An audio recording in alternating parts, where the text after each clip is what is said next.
The Balenciaga Cargo Sneaker was first revealed at the Summer 24 show back in October. Right after the show, they had an exclusive release of 1,000 limited edition pairs, and that version of the shoe was even more exaggerated and oversized than this one. Fast forward a few months, they started releasing the shoe in new colorways and a less exaggerated silhouette than the original version. So knowing that, I decided to pick up a pair. So these are the Balenciaga Cargo Sneakers in the black, white, and gray colorway. So this is going to be a review. I'm going to walk you through the sizing and show you how it looks on foot. But before we get started, just like the video and subscribe. So this comes in your typical Balenciaga box with an extra pair of laces and a dust bag. Overall, these feature an oversized, exaggerated silhouette, but again, they are less exaggerated than the original version. Straight out the box, the shoe does come distressed, so you can see some of the distressing on the laces, on some of these panels, and then also on the sole. The upper is made out of mesh and nylon material, and it looks like some of these panels aren't suede. The website does say this shoe has some reflective details, but I'm not really sure where that is. It might be by the toe box or even this logo on the side. So moving on to the front of the shoe, we have the Balenciaga logo written out on top of this black suede panel. We have a pull tab at the top of the tongue. Moving down, we can see the laces with some distressing, and at the bottom of the laces, we have this metallic plate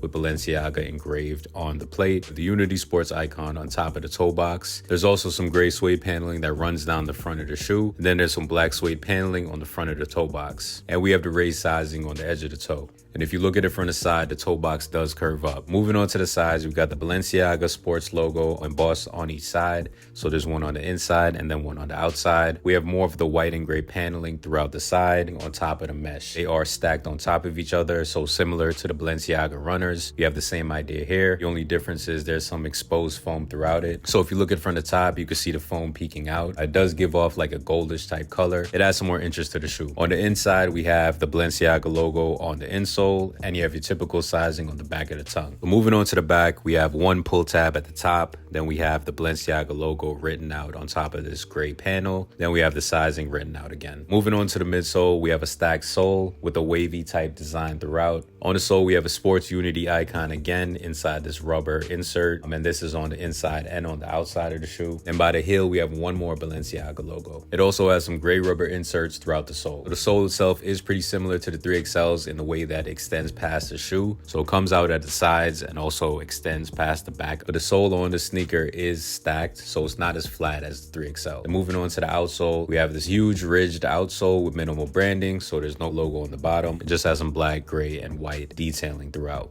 So in terms of sizing, I did size down to a size 40 in these. I'm a true to size 9.5, and I usually wear 42 in Balenciaga. The site does suggest sizing down because they do run big. After checking a few different sites, I decided to size down by 2 because I didn't want them to be too oversized. So you could probably size down by 1 to 2 sizes from your typical Balenciaga size. These do fit a little bit snug on me. It's not necessarily uncomfortable, but it is something that I notice. It is kind of snug, but I also have wide feet, so that could be why. I think they'll break in over time as I get to wear them more. But overall, they are pretty comfortable. Though the shoe itself is exaggerated, the inside is extremely padded, so it does keep your foot in place. So I figured I'd show you guys how it looks compared to a few more Balenciaga shoes. Here's how they look compared to the steroid boots. So these steroid boots are actually in a size 41. So I did size down in these two because they are also exaggerated. It's about the same length and width as a shoe, but the steroids do have a little bit more room in them. Here's how they look compared to the Croc boots. Croc boot is in a size 42, which is my typical Balenciaga size. The Cargos are longer than the Crocs, but they are less wide. Crocs have a little bit more room inside than the sneakers. Here's how they look compared to the 3XLs. The 3XLs are in a 42 as well. And you can see that the Cargo sneakers are a little bit longer and more wide than the 3XLs. But again, the inside of the 3XLs has a little bit more room than the Cargo sneaker. So sizing is a little confusing, but if you want them to fit more snug, I suggest sizing down 2 from your typical Balenciaga size. But if you want a little more room inside, just size down by 1. These come in at $1,300 US, and they do have a few more colorways. They have a red, a blue, and also a pink version. Personally, I do think this one is the best looking one out the bunch, but they will be releasing more colorways throughout the year. But that's pretty much it for the shoe. Let me know what y'all think in the comments. Like the video, subscribe, and I'll see y'all in the next one.